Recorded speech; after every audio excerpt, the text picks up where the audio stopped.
entrepreneurs, and welcome to the Entrepreneur Motivation Podcast. I'm your host, Chris Bellard.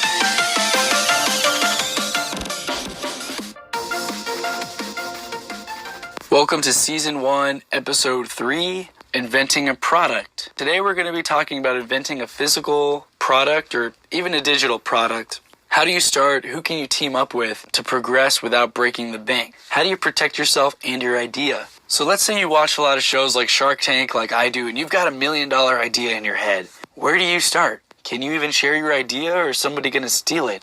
First of all, a lesson I've learned through inventing my own product is that there's a lot of work that goes into a product, a lot more than you probably think. Inventing the product is just the first step. You've got to manufacture it, protect yourself with the patent potentially, and you've got to market your product. After all, even if you have the best idea ever, if nobody knows about it, you're not going to sell any, right? I gave away a few hints of what my product was going to be when I first started working on it, but I didn't personally discuss details with anybody or functionality until the utility patent was filed. And this was hard. I like telling people what I'm working on. I was Snapchatting about it and posting very vague things like, oh my gosh, this is the prototype, and I would only show the base of it being printed out on a 3D printer. The idea was born in December 2016, and we didn't end up filing our utility patent until March 2017 after finalizing the design and testing the product.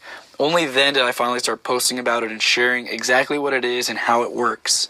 At this point is when I had reality check number 1. It is unlikely that people will steal your idea. This took some time to understand. Hundreds of hours went into developing our product, not to mention thousands of dollars, between hiring an attorney to draft a 25-page patent, on top of meeting with manufacturers. This was no easy task. I chuckle now thinking that someone might have stolen this idea. If anything, I'd be wary of maybe rich people that have the funds and the resources to potentially steal your idea. I certainly did not want a competitor to see our product because they'd likely be able to bring something to market that was similar or a competitive product before we even had the chance to file a patent. Mainly because of their resources. They've got a whole team working on this in their own company while it's just me and 3 other people. Reality check number 2. You'll probably have to spend a lot more time and money than you think you will on your product. I'm a big fan of trying to be lean and cut costs, but like you probably know, quality is extremely important. I could have tried writing my own patent to save money, but I wanted to make sure I did everything the right way. At the end of the day, this is ultimately your decision.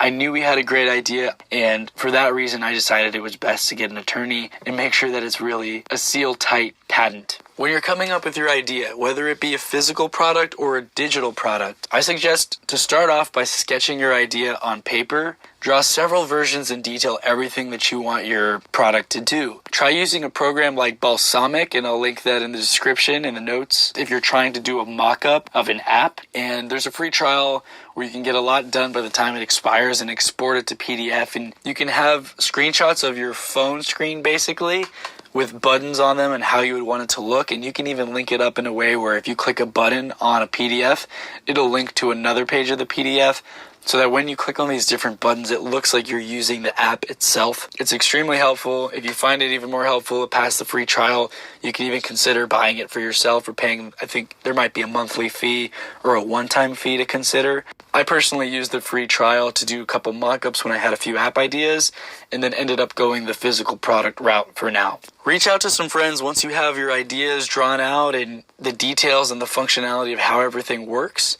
Get some feedback. Ask people you know who might be an engineer or might have 3D printers. If you've read the book Outliers by Malcolm Gladwell, he mentions that Bill Gates wouldn't have become who he did without having access to a computer. And personally, I feel like the same case would be true for me.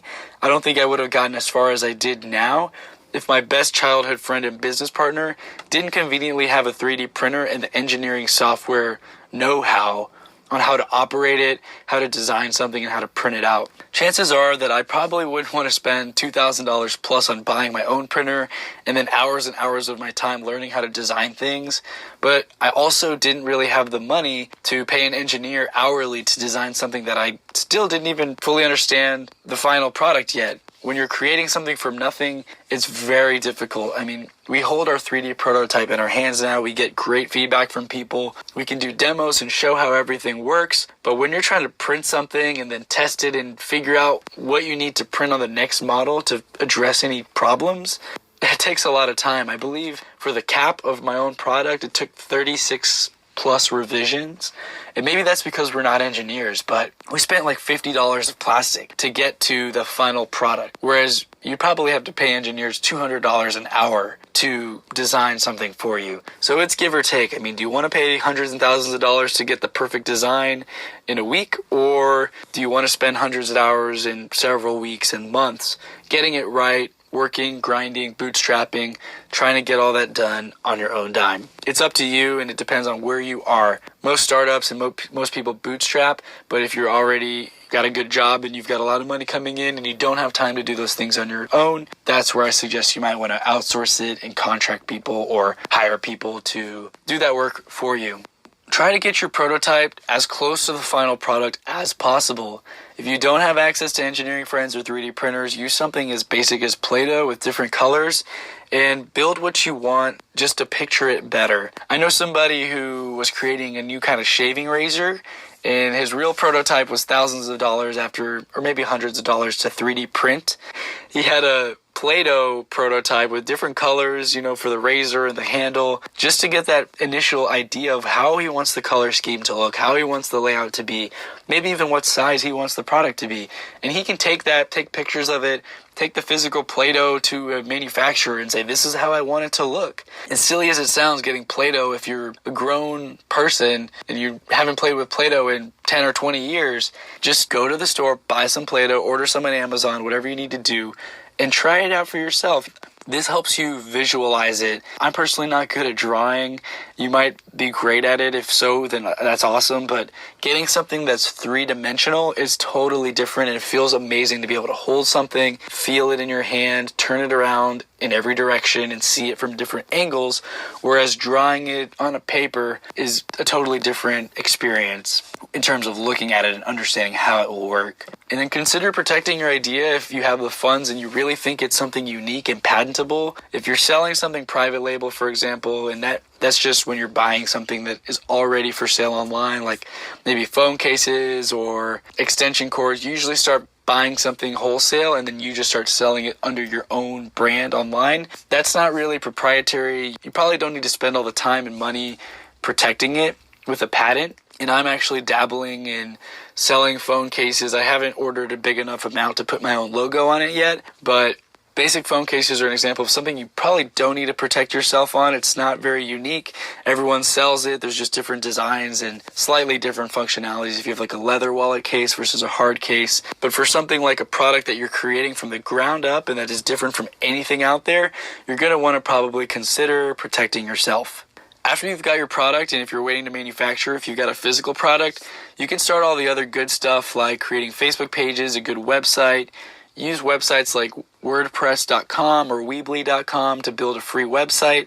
There are some other options if you're looking for upgrading or having a little more space to post things, and you can pay monthly or annually, I believe. There will be things that you could have done better. You'll look back and say, I could have done this differently, or I could have done this first. None of that matters at the end of the day. I'm trying to tell you that what matters is that you're taking action and you're getting closer to your goal one step at a time. There's so much information out there on how to start a business, how to do this, how to run a Kickstarter campaign, how to patent a product. You could spend the rest of your life reading all the material on Google. But if you don't take action, then none of that even matters. What's in your head doesn't matter until you start making decisions with that knowledge. And I want to keep driving that point home. Key takeaways from this episode: sketch out your prototype ideas and try to get as close to the final desired product as possible with the resources that you have available to you. So whether that be printing out a 3D model if you've got a 3D printer available, or building a prototype out of Play-Doh, just do something. Consider protecting your idea by filing a patent if you think it's unique and you're able to justify the costs. Filing a patent can be expensive, like $10,000 expensive. So really think about this and think about if your product offers something unique enough and you think it's going to impact the world enough to really make that investment. Keep in mind that you can write the patent yourself. I think Sarah Blakely from Spanx actually did this when I was listening to an episode or an interview of her on how I built this. And she worked with an attorney. She had done all of the homework and basically just gave it to him to write the claims part of the patent. And that saved her a lot of money. All she had to do was pay the filing fees, basically. So you can consider doing that, but if you want to get an airtight patent, consider looking or talking to an attorney. And then create your social media pages and your websites before your products are manufactured or your digital product is made, so you can start getting the word out there and possibly even taking pre-orders. Something that you'll realize is when you have an idea or a product and you're telling people about it, they'll be like, oh, cool, where can I learn more? Do you have a video? The first thing you probably want to have is a business card, but you can't have a business card until you have a logo. You can't have a website on there until you've built a website. You don't want to give out business cards with a website that doesn't exist. So you can start to see how you need to build all of these things and have them ready to go so that you can get your business card together, you can start spreading the word, and you can start marketing under your company name or your product name. Daily motivation. Thomas Edison failed 10,000 times before inventing the light bulb. Look at the impact that invention has on our world today. It's crazy. What if he had given up? What if he hadn't gotten to the 10,000th time? Think about that when you're thinking about giving up. What if you're only 3 tries away from success? It could be 3, it could be 100, but just think about it. You don't want to give up when maybe success was right around the corner. Actionable steps for today. Start your prototype today, whether it's a physical product or a digital product. Research potential competition, see what you can do differently or do better. Just because somebody's got an idea out there doesn't mean you can't do it better. There's not just Uber, there's Lyft. There's not just Domino's Pizza, there's Pizza Hut. You see, competition doesn't mean that you can't get into something. You might have to work hard to build yourself up and start to get to that level, but there is a slice of the market that you can take for yourself. With that, I'm signing off for today. Feel free to contact me with any comments or questions at chrisbello.com. And remember, less dreaming, more doing.